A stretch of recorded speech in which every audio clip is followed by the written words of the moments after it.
Good afternoon. Welcome, ladies and gentlemen. Can we have the music off for the beginning of the panel discussion, please? Thanks so much. Welcome, ladies and gentlemen, distinguished guests, and for our Indonesian audiences in the crowd, selamat siang Bapak dan Ibu, hadirin sekalian yang saya hormati. I'm Karishma Vaswani, I'm the BBC's Asia Business Correspondent, and I am your moderator for this event, the World Bank's panel discussion on fair and transparent taxation in the digital age. Now, I always like to start my panel discussions off with a quote, and this one is one I'm sure many of you will probably be quite familiar with. This is from Franklin D. Roosevelt, and he once said, "Taxes, after all, are dues that we pay for membership in an organized society." And I'm sure you will all agree with me that enhancing the taxation system in our new digital world, a world that is very much in transition and that throws up challenges every single day, just in terms of how we understand what it means for us, it's an essential part of what we're trying to do in a fair, transparent, and efficient way. It's really essential for countries to collect the funds that they need to invest in their people. That investment in human capital is a big theme at the World Bank's annual summit this week in Bali. And that will lead to higher economic growth, more productivity, and a better quality of life. These are just some of the things I've seen in my time reporting on Asia and Asian economic issues over the last 15 years or so for the BBC. But this cannot happen, I think you'll agree with me, without more progress on this issue. It requires a global, concerted effort to do this, which is exactly what we will be talking about over the course of the next hour. A reminder to all of you that you will have time to ask questions at the end of this panel discussion. So do take note of any thoughts that arise while we're having this conversation. And I will get back to you at the end of the panel discussion. When you do want to ask a question, raise your hand, state your name, where you're from, and please be targeted and brief in your questioning so we can get through as many of them as possible. So, without further ado, let's get on to the business of the day. It brings me great pleasure to introduce to you our distinguished panel this afternoon. We've got a great lineup of people with expertise from all over the world. I would like to start with Mr. Akhilesh Rajan. He's the Principal Chief Commissioner of Income Tax with the Ministry of Finance in India. Ms. Natalia Sabagio, she's with the Board of Transparency International here in Indonesia.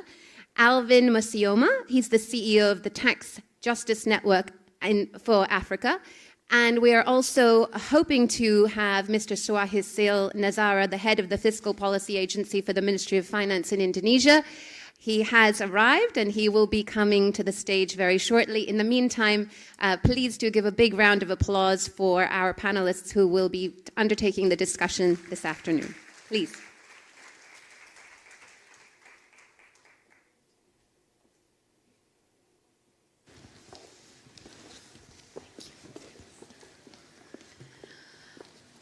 Just a quick mic check. You can all hear us? Yes? Okay. Excellent. That's what. I'm here. Lovely to have you. Thank you. Thank you for your patience, ladies and gentlemen. So, Pak Suat, I'd like to start with you. Indonesia is the host country for this event, and I know from having spent a great deal of time here, grown up here, that tax revenue generation is a big priority, but it's also a big challenge for your government. We're entering this new phase, a new transition, as I was mentioning in the introduction, part of the whole digitalization of taxation. What's Indonesia's position on this, and what kind of support do you think you need from international organizations to help you through this transition? For the digital, yeah. Thank you. A very good afternoon to you all, and also to all the panelists. First of all, of course, welcome to Bali. I hope you can enjoy Bali. I hope you have fruitful meetings during your stay here, and I hope you bring home something not only about the substance, but also memories of Bali, Indonesia. Because the next time we will go back to the Washington, D.C. I think about the digital taxation. One thing that we know, that on the digital taxation, Indonesia's role is more as consumers on the digital era. we are the consumers of these digital advancements, Right. sort of say. But of course, we would like to create it. Of course, we are giving incentives for the unicorn. We are encouraging our young minds to come up with new ideas and also new apps, and also becoming entrepreneur, making the best use out of the digital taxation. But if you look at Indonesia in a very strict way, we are the consumers. And as the consumers, of course, then the question is that what is the taxation of the consumer goods of the consumer of the digital age? Now, it is something that is quite because we are talking about the taxation. Yeah, this is quite interesting. We know that right now there is a very big discussion in the world about the fair tax treatment in the digital age. And we are learning from that. We would like to understand about how every country, other countries also taking positions on that issue. For the Indonesia, very particular, the recent discussion is whether we should tax the digital flow of information. Right. In the international, there is moratorium, but at the same time, we also would like to know what is going on, what is coming in and out of our borders. During when we are importing goods and services, usually we would like to keep records and so on. But whenever I download the song from anywhere in my handphone, nobody. I am keeping the record myself. I mean, nobody else is keeping the record. Much less the Director General of the Border Protection or whatever. So this is something that is quite interesting. We are asking a lot of questions on how should we position ourselves, and the international discussion on this are very, very useful. I'm happy to listen from the other panelists and also from the audience about perspectives about that. On the other hand, Indonesia is also very unique. Our income tax and our value-added tax, we are following the international regulation, the international best practices, but it just happens that our tax code is quite complicated. People say, but there are also ways to. There are always ways to get around it. So sometimes we are asking questions. When we go to the digital age, should we get into more complicated tax codes? Or should we, how to simplify, or how to make sure that the tax system is more effective? So those are questions that... So very much it seems like Indonesia is at a stage right now where it's trying to gain as much understanding of how other countries are going about doing this in this transitionary phase. That's where I want to bring you in, Akhilesh, because India's had some success to some extent with these issues. You've been doing it for longer, I think it would be fair to say. You started this process back in 2016 with the equalization levy. Can you help explain how this works, and has it helped in trying to achieve fair and transparent taxation? Yes, thank you. Thank you, Karishma, for that question. It's true that we did take the lead in trying to tax digital transactions through something called an equalization levy. It's a model which I believe is now being considered in various other countries and also the European Union. But we are happy, not just because we have started taxing, but because we've started a debate on the need to tax these transactions. You're aware of the BEPS project, the G20 OECD BEPS project, which had taxation in the digital economy as the first action item. There was no consensus on that after 2 years of discussions. But then there were certain possible options listed out there which countries could adopt. And one of those options was this sort of an equalization levy. The other option, which we actually favor, is that of expanding the scope of a tax nexus to talk about a significant economic presence.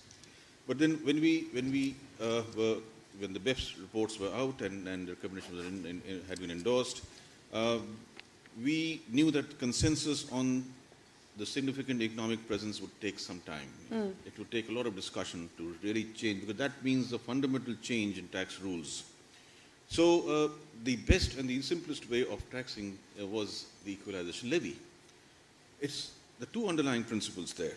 One, that in the context of digital services, the user plays a huge role. There is value created because of the contribution of the user. That's the difference between a digital economy and the brick and mortar economy. So when you are creating value through your use, when there is a market which is supporting those services, then there is something which needs to be taxed in this country where the services are consumed, as you would say. Indirect taxation would not serve the purpose, because indirect taxation would not really tax the profit made by the multinational enterprises. Of course, let's not go into that debate. But, Akhilesh, this brings me to the point that you and I were discussing just a bit earlier. If a company has an X number of users in a country like India, I'm thinking Facebook, WhatsApp, then it makes all the profits from those users in your country. How do you go about taxing them? So we have to find systems of evaluating or finding some sort of a value that you can ascribe to this user base, let's say. What we did in the equalization levy was that we said that, look, right now, definitions are being evolved. For the time being, we assume that in every enterprise which is rendering services in India will earn a certain profit margin, and that is by experience of, let's say, 15%. And going by a tax rate applied in India, we said 6% is the levy on all payments made to non-residents for digital advertising services. And we restricted it only to that one particular service. And so you've had this system in place since 2016. That's right.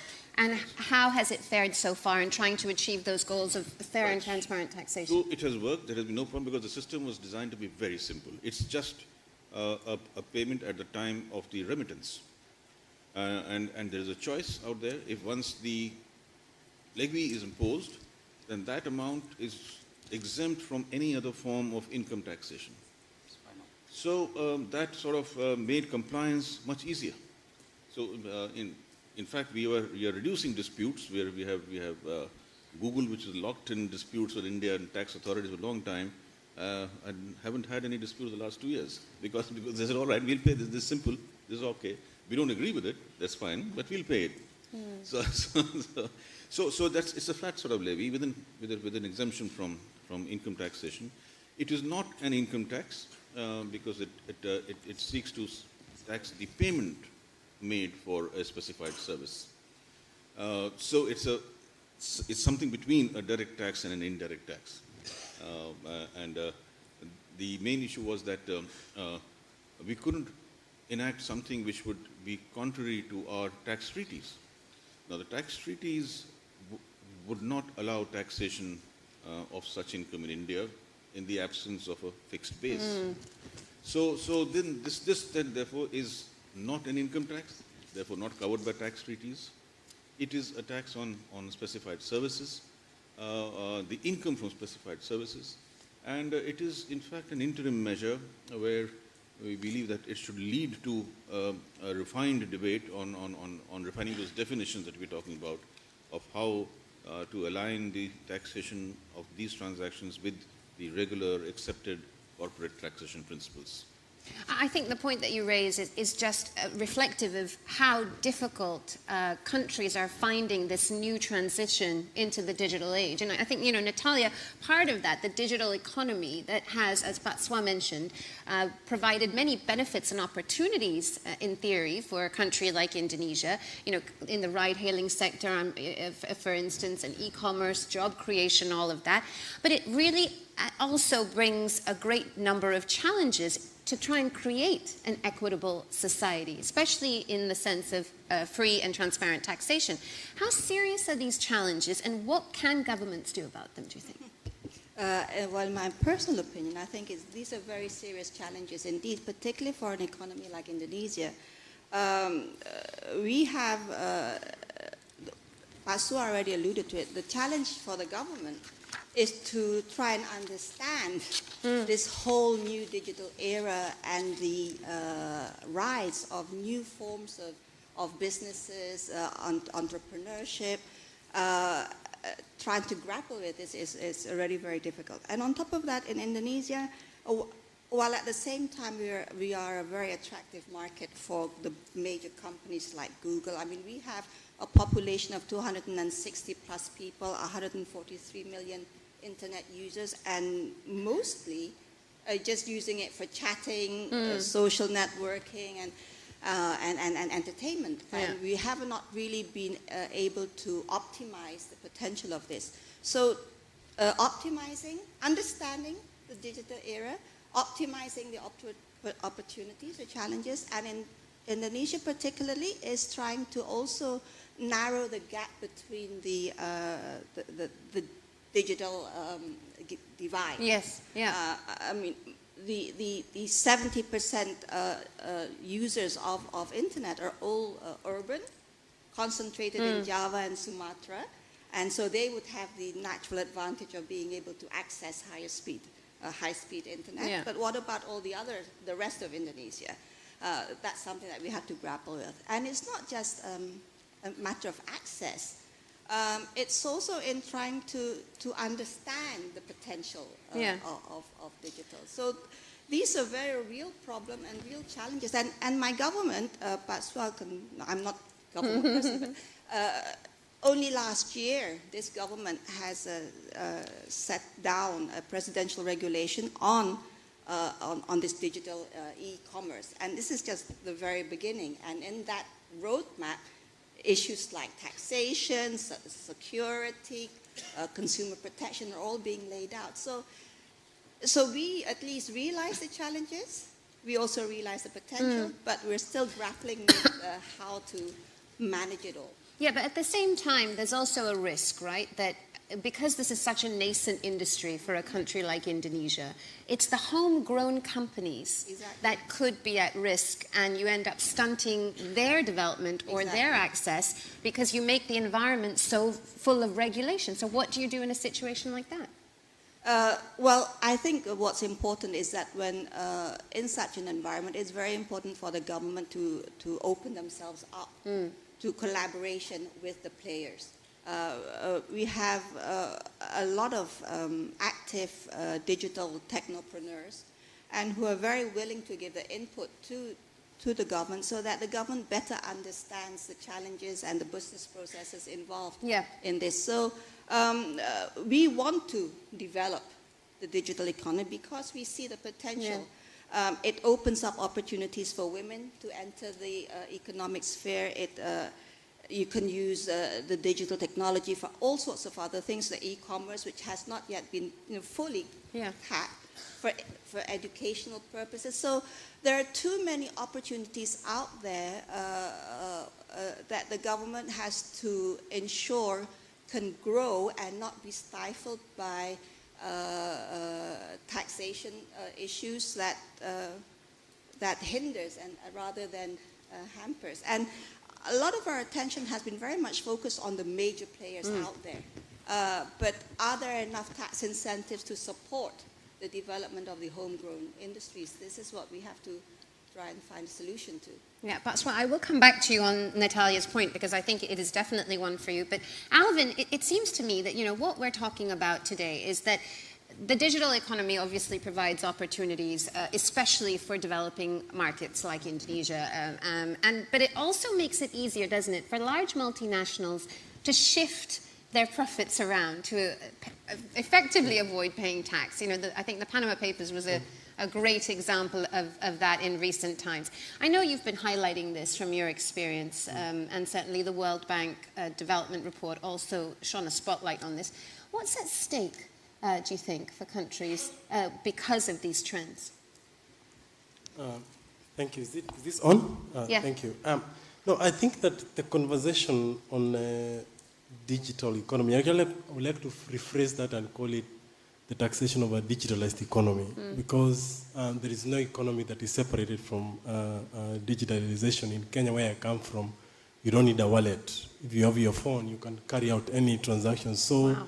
digitalization is permeating through all sectors. Having said that, I think that, you're aware of the analogy being made that the largest taxi company in the world does not own a vehicle, or the largest supplier of accommodation services does not own a single building.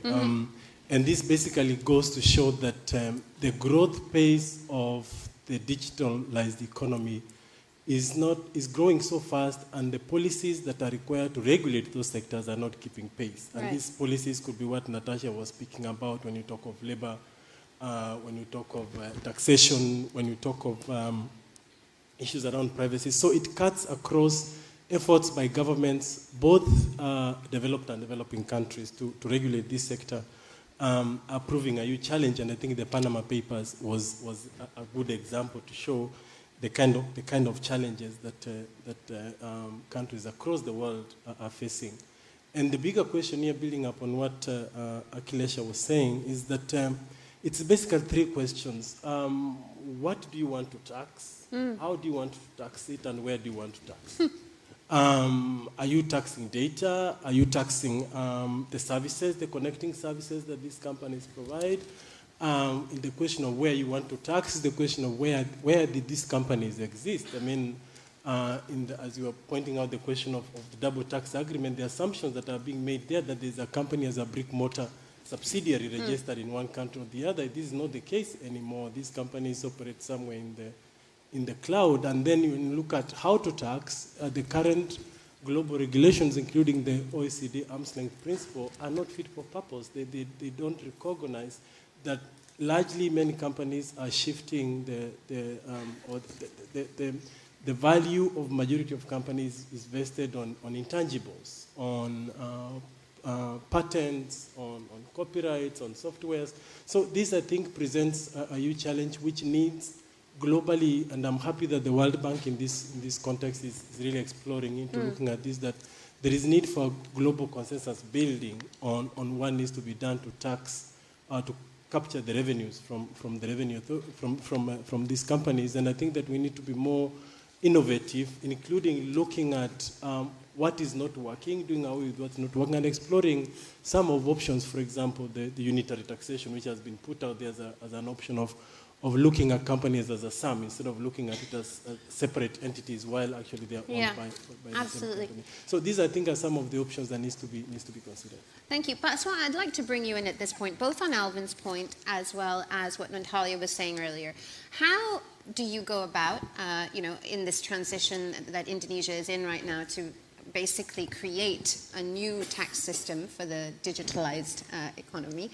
How do you go about ensuring that homegrown companies are still able to innovate, they're not scared off by this regulation? And how do you decide what you want to tax, where you want to tax it, and how to tax it, as Alvin pointed out?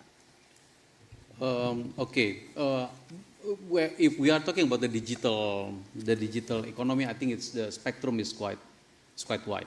So let me take one particular item, that is the e-commerce, and then try to address your question for the e-commerce segment. As the e-commerce start to increase, there is a question to the government of Indonesia: are you going to tax the e-commerce or not? Right? And of course, that is becoming like a big political issue as well. Yeah. The narrative that we develop is like the following. When we are putting tax on e-commerce, it should maintain the level playing field between the e-commerce and the traditional commerce. So when the traditional commerce is paying income tax and value-added tax, then the e-commerce should also be paying the income tax and value-added tax. Now it starts to raise some eyebrows, right? But there is one thing that we would like to say. It's something that it should be level playing field. Now, of course, we can go to the direction where we would like to establish that is the establishing the permanent establishment kind of idea. The domicile. The domiciliation of the particular business, and also once we had this very interesting idea when the value-added tax is 10%, and the e-commerce start to grow, they get away with the 10% value-added tax because there is no regulation covering them, and then they get used to the not paying the value-added tax. Certain stores, used to be only 100% physical stores also opening up the e-commerce business. They start to change the proportion of their business modalities. And people start to see the e-commerce is taking over the traditional commerce. And we said that we don't even tax them. Because, moving to the e-commerce can be seen as something like if I sell my goods in the physical store, I will have to pay the value-added tax. If I sell it through the e-commerce, because it is not yet regulated, I can get away with it. I get it, yeah.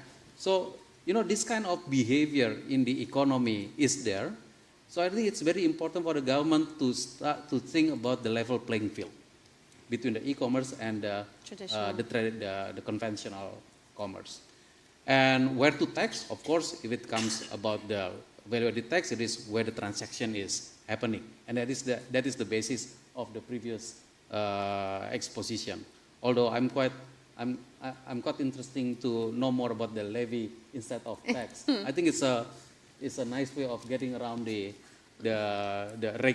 formalities of what should constitute a tax, and this is a levy.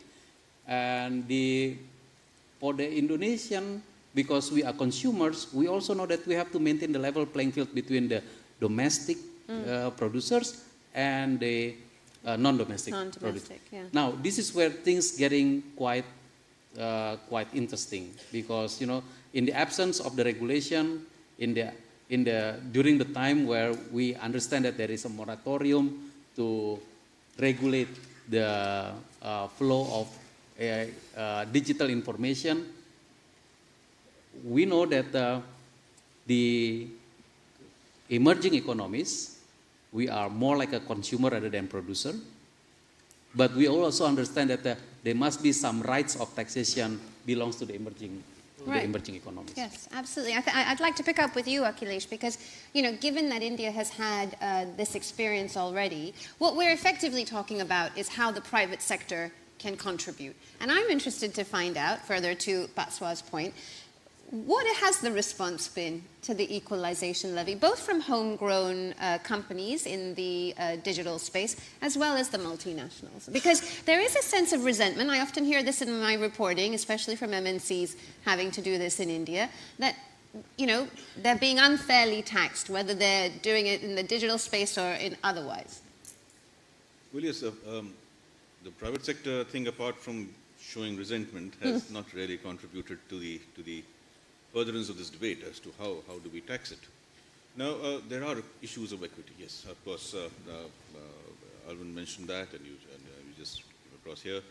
The homegrown industry, on the one hand, should not be stifled. The multinational itself should not be overtaxed. These are both issues are on parallel.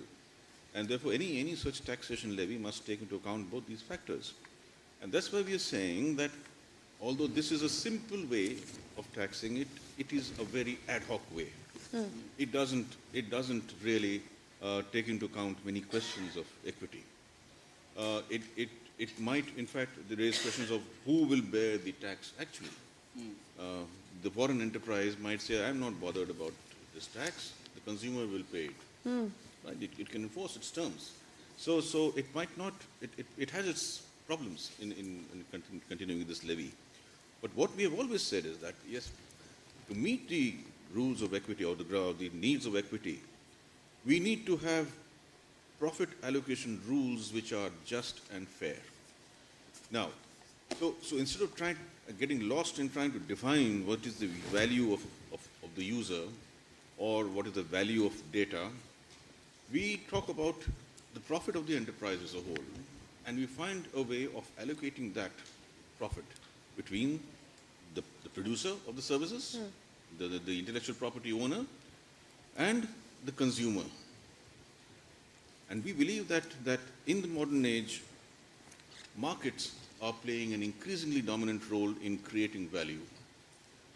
Current rules of taxation, including transfer pricing, are taking into account only the production supply side of the price. What is more important is how does the market set the price? Right. There is a demand pull. So that's where the markets come in. And therefore there must be an allocation of profit to the market, which is in fact creating value to the service. If we can agree on this sort of an allocation regime, and that's the debate going on currently in various places, and we are quite optimistic that something will come out of it. Then we can start defining the rules of nexus and say, okay, what do we mean by economic presence? What do we mean by digital presence? All those things can follow. There are many types of e-commerce transactions, as you said. So we can't just restrict to some advertising services. We have to think of all the multi-sided platforms where there are different streams of income flowing out. So one has to then talk about a profit allocation, which translates into allocation of taxing rights amongst countries. So what does that mean in effect? As in, if you put it in a specific context, like company A and makes a certain amount of profits in your country, but it is registered elsewhere, how do you then say your profits were allocated from doing business in my country? Right. So of course, the first thing, of course, is to find out what is the profit that they made from country A. And is there a mechanism in place to do that? Possible. That's certainly possible because we know the global operations, we know the global balance sheet. It's possible to derive the estimated profit that has been made from a particular jurisdiction. Now, who has made the major contribution towards earning that profit? The enterprise would say that I have done everything. I've got the IPR, the intellectual property rights. I have invented this, and that's where all the money should go. And the market economy will say that I have the markets, and that's how you're selling it.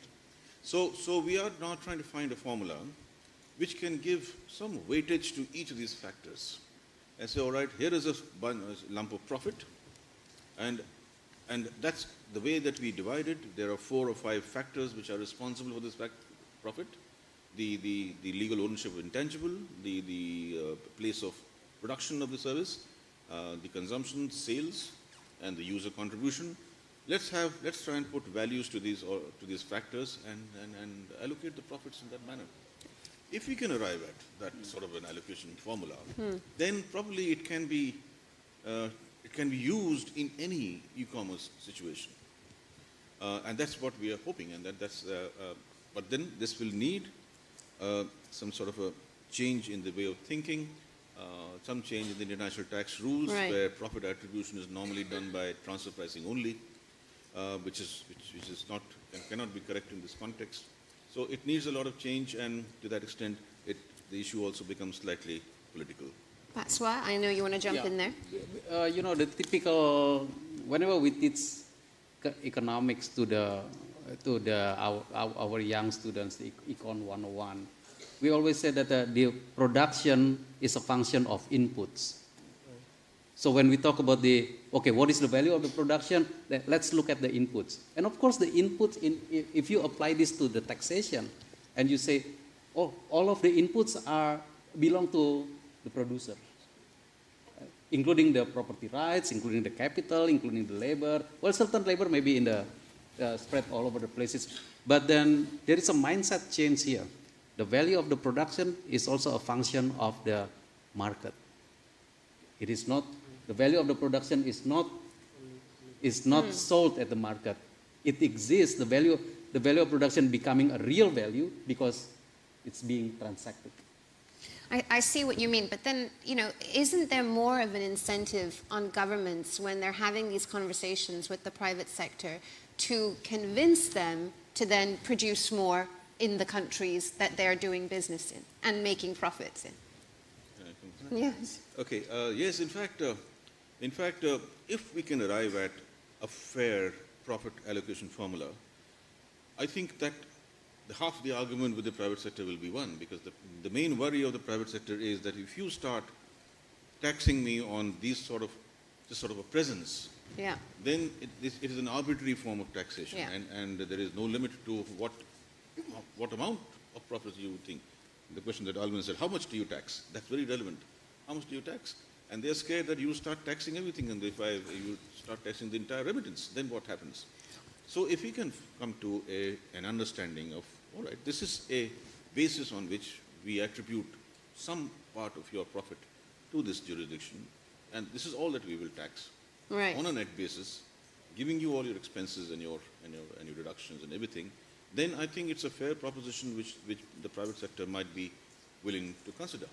Natalia, I want to bring you in on here, because what Akhilesh is talking about is basically, you know, the distrust from the private sector. It's not just from the private sector, it's from individuals as well, of the tax system.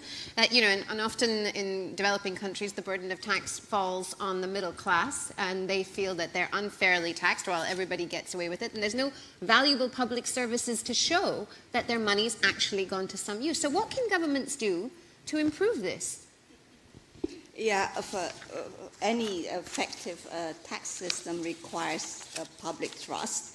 It requires sound governance of the administration of tax, and it also requires accountability of the use of tax revenue.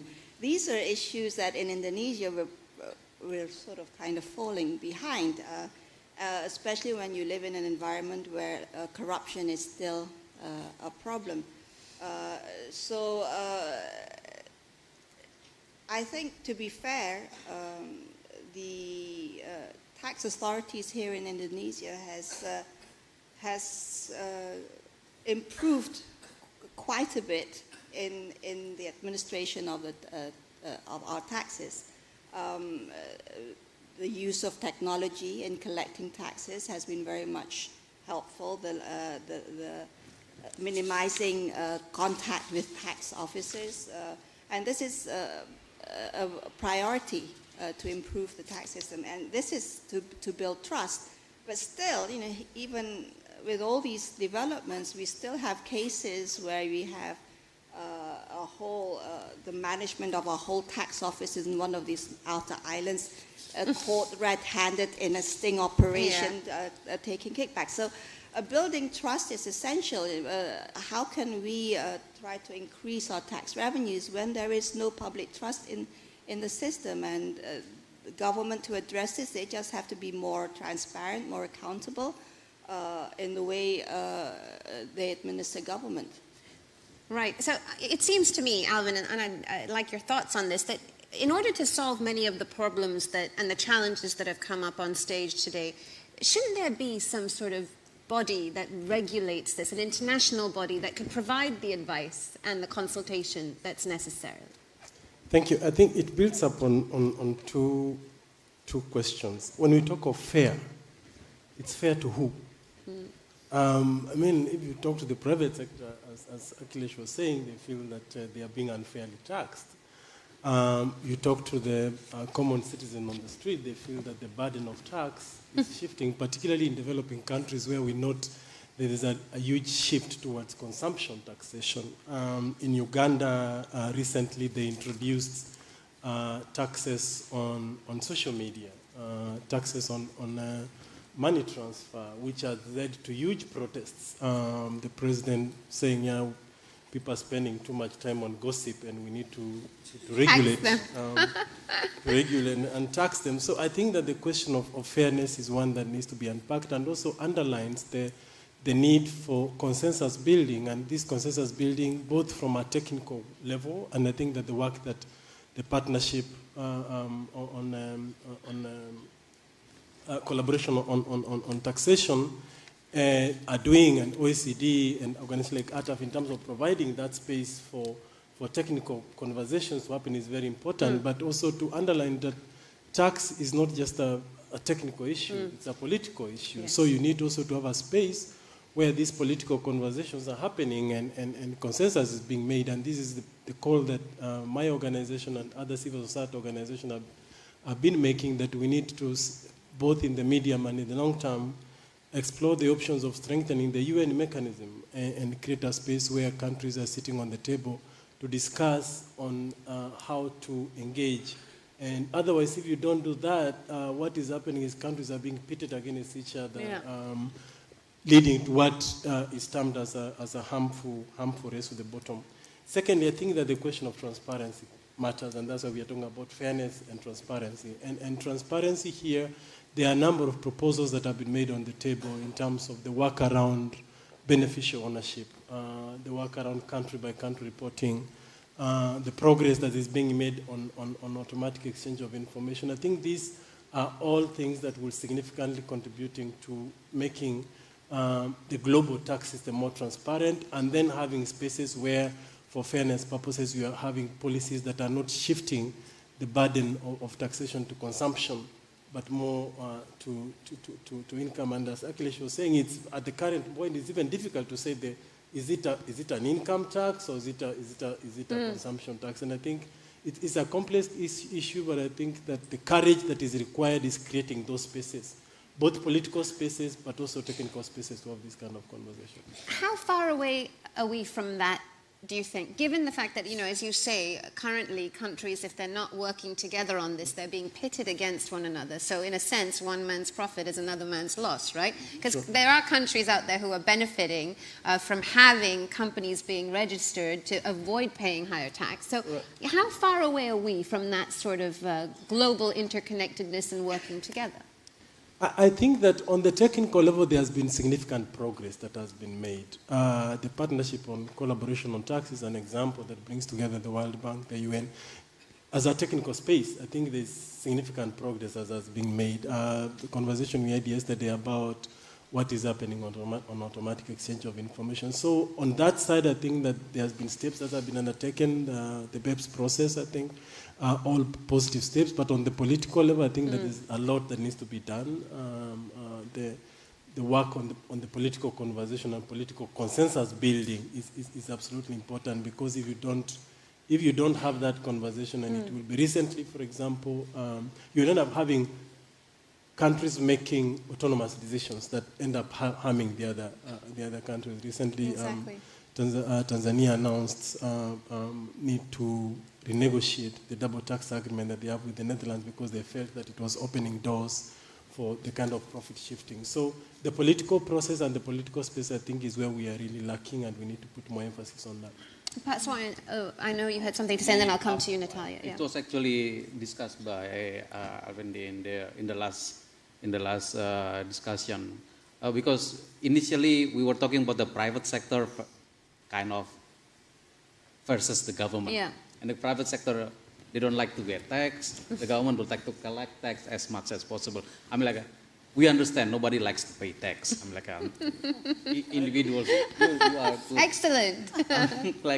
but in this digital age, the discussion is not only about private and the government. This one is becoming government and government. Because one really government, if you are registered in certain governments and they claim the rights of taxation, it is not the tax of other government. This one that has been, that we try to settle for in the double taxation agreement, right? But it turns out that in the digital age, it's becoming like a very, very, very, very tricky. Because, the producer country, let's say, let's call it the producer country will claim that, it's the inputs of production that are registered in a company, but the consumer country is more like you're making profit because you are operating here, you're making profit here. So the certain level of the rights of taxation, it must be handled. Now, the multilateral approach becoming very, very important. We can relate this back to the base erosion profit shifting logic many, many years ago.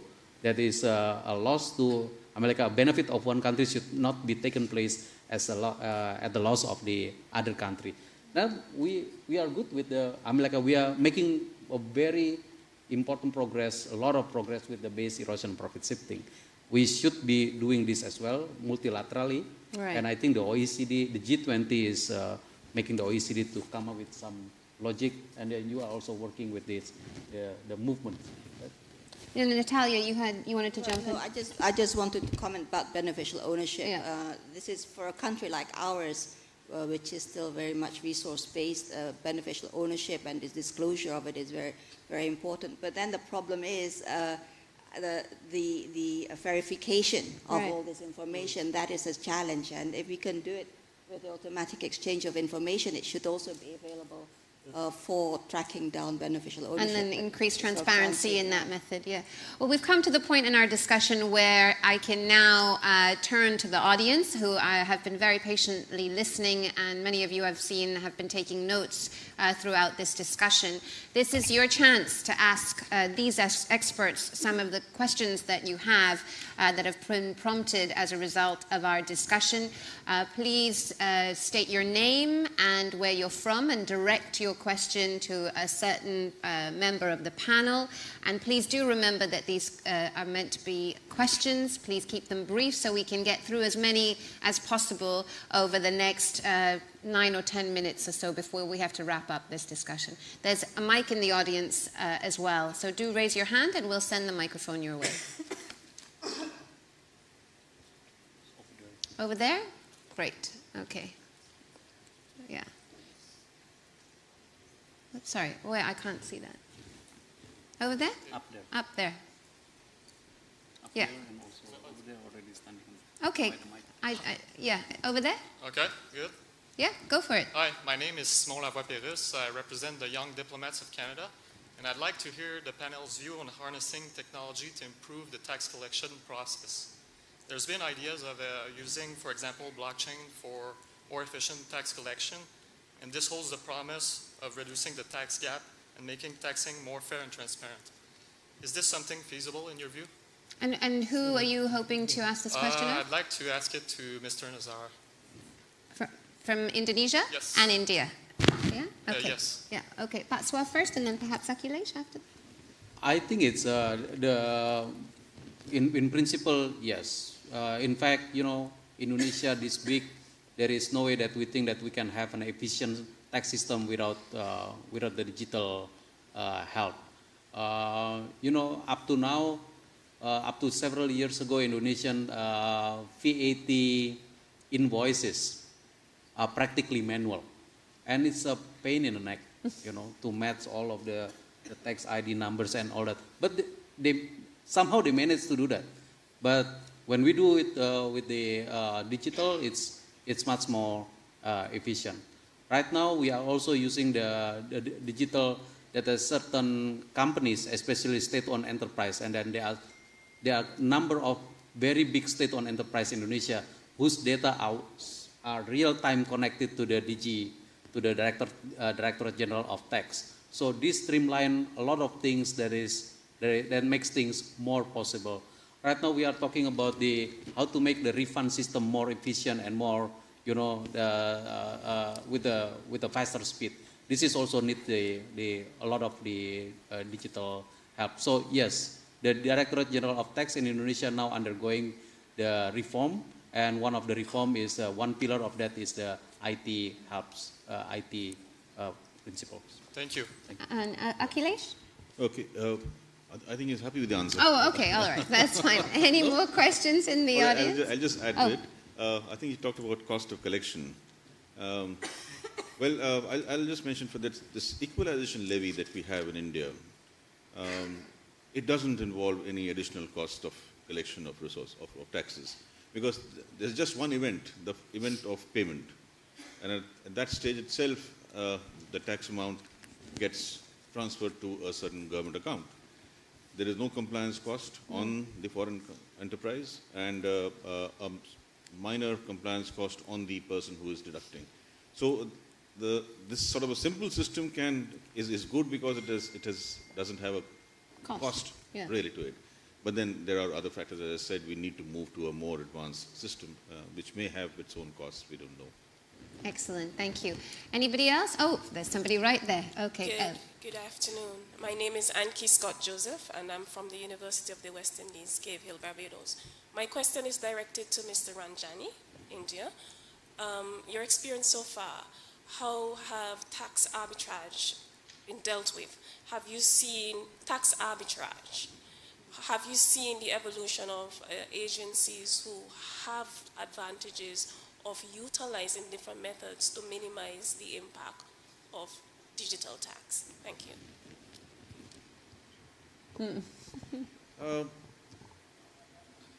Tax arbitrage. No, we don't find that is an issue in the taxation of